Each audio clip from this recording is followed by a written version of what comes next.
በመራዊ ከተማና በዳንግላ ወረዳ መካከል በሚገኘው ቀበሌ ላይ ነው የተክል እየተከልን ያለ ነው። ዛሬ ተክል ነው የአቮካዶ ተክል ነው። በ102 ሄክታር ላይ ነው ዛሬ ያስጀመር ነው። በአጠቃላይ ይሄ ማስጀመሪያ ፕሮግራም የ2018 የክረምት የአረንጓዴ አሻራ ፕሮግራም በአማራ ክልል ለማስጀመር የተካሄደ ፕሮግራም ነው። በዚህ ፕሮግራም በአጠቃላይ በአማራ ክልል 1.7 ቢሊዮን ችግኝ እንተክላለን ማለት ነው። በዚህ የችግኝ ስራ ላይ አብዛኛው ለአትክልትና ፍራፍሬ ላይ እንደዚሁም ደግሞ ለደን ልማት ለመኖ ልማት የሚሆኑ የችግኝ ተከላ ፕሮግራም ነው እያካሄድን ያለ ነው።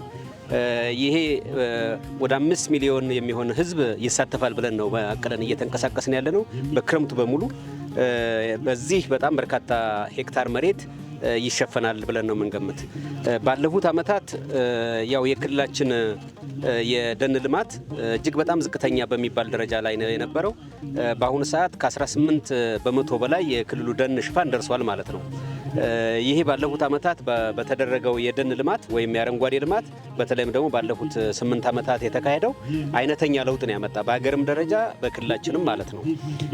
ይሄን ማድረጋችን በዋነኛነት የህዝባችንን ወይም ደግሞ በተለይ ደግሞ የቤተሰብ የነፍስ ወከፍ ገቢ በከፍተኛ ደረጃ ለማሻሻል ነው።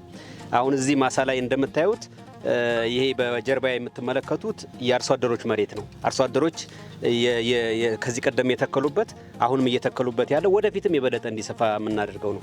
ይሄ በሚሆንበት ጊዜ ይሄ የአቮካዶ ልማት በሚለማበት ጊዜ ወይም ፍሬ በሚሰጥበት ጊዜ የአርሶ አደሮች ገቢ የቤተሰብ ገቢ በከፍተኛ ደረጃ ይጨምራል ማለት ነው።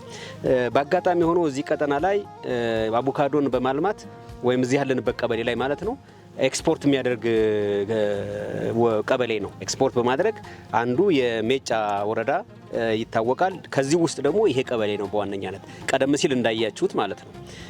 ይህንን የበለጠ ማስፋት ያስፈልጋል።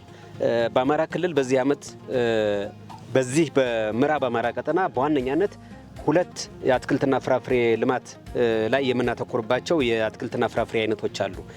የመጀመሪያው ቡና ነው። ቡና በስፋት ምስራቅ ጎጃም፣ ምዕራብ ጎጃም፣ አዊ ብሔረሰብ ዞን፣ ሰሜን ጎጃም በስፋት እንተክላለን ማለት ነው። በተወሰነ ደረጃ ደቡብ ጎንደር ወረታና ዳራ ወረዳዎች አካባቢ ይህን ፕሮግራም እናካሄዳለን። ምክንያቱም ይህን ያደረግንበት ጣና በክልላችን ካሉ 6 ኮሪደሮች የልማት ኮሪደሮች የግብርና ኮሪደሮች ውስጥ አንዱ የጣና ኮሪደር የምንለው ነው። ይሄኛው በአመዛኙ ይህን ቀጠና የሚሸፍን ነው ማለት ነው።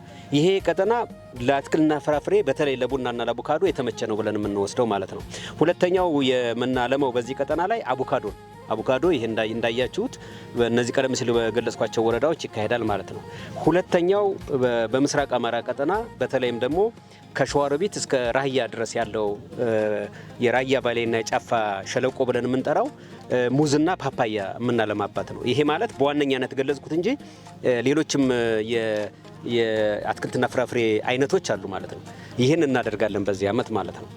በሌላ መንገድ እንደተለመደው ለፋብሪካ የሚውሉ ሌሎች የደን ልማቶች ለእንስሳት መኖ የሚውሉ ለኮንስትራክሽን የሚውሉ የደን ልማት እያካሄድ ነው ማለት ነው። በጥቅሉ ግን እነዚህ ተደምረው ሁሉም አንድ ላይ ሆነው የአየር ንብረት ለውጥን በማስተካከል በኩል በማሻሻል በኩል አይነተኛ ሚና ይጫወታል ማለት ነው። እነዚህ የደን ልማቶች ወይም የፍራፍሬ ልማት የስራ ዕድል በመፍጠርም በኩል ከፍተኛ ሚና ይጫወታል ማለት ነው። ስለዚህ አንዱ የአረንጓዴ ልማት ስራችን የአየር ንብረት ለውጥን በማስተካከል በኩል ከዚህ ጋር ተያይዞ ከአየር ንብረት ለውጥ ጋር ተያይዞ የሚመጡ ችግሮችን ተግዳሮቶችን በሰውም በተፈጥሮ ላይ የሚሉትን ለማስተካከል ያግዘናል። በሁለተኛ ደረጃ የቤተሰብ ገቢን ማሳደግ ያስችላል።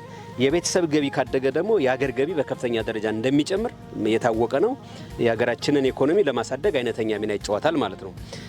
በሌላ መንገድ ደግሞ የስራ ዕድል ፈጠራም በዚሁ መልኩ ስራ ዕድል እንዲፈጠር ያደርጋል ማለት ነው።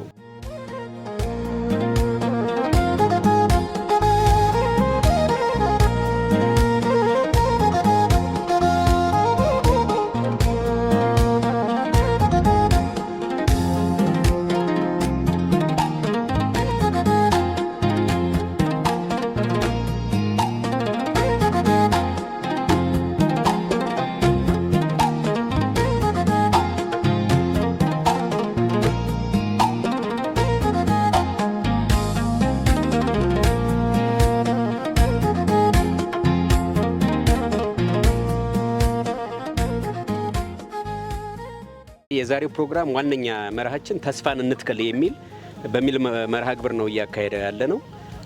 ይሄ ማለት ነገን ዛሬ የተከልነው ነገር ለነገ ተስፋችን ይሆናል። ለነገ የቀደም ሲል የገለጽኳቸውን ዓላማዎች የሚያሳካልን ይሆናል የሚል ነው።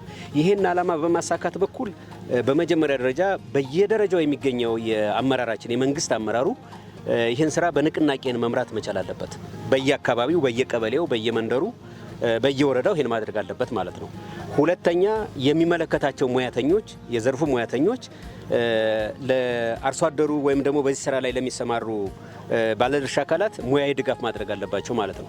ግን አመራርም እንደተጠበቀው ነው፣ ባለሙያ የሚያደርገው ድጋፍ እንዳለ ሆኖ በዋነኛነት ይህን ስራ መስራት ያለበት ማህበረሰቡ ነው፣ ህዝባችን ነው መስራት ያለበት። ለምን? የደን ልማት የህብረተሰብ ተሳትፎን በትልቁ ይጠይቃል። የደን ልማት ዋነኛ ባለቤቱ ህዝቡ ነው። የደን ልማት ዋነኛ ተጠቃሚው ራሱ ህዝቡ ነው። ስለዚህ እሱ ለሚጠቀምበት እሱ የሚሳተፍበትን ስራ በዋነኛነት ልዩ ትኩረት ሰጥቶ መስራት መቻል አለበት ማለት ነው። የደን ተከላ ፕሮግራም በገጠር ብቻ የሚካሄድ አይደለም፣ በከተሞች ጭምር መካሄድ መቻል አለበት። ለምሳሌ በአካፋይ መንገዶች ላይ መካሄድ መቻል አለበት።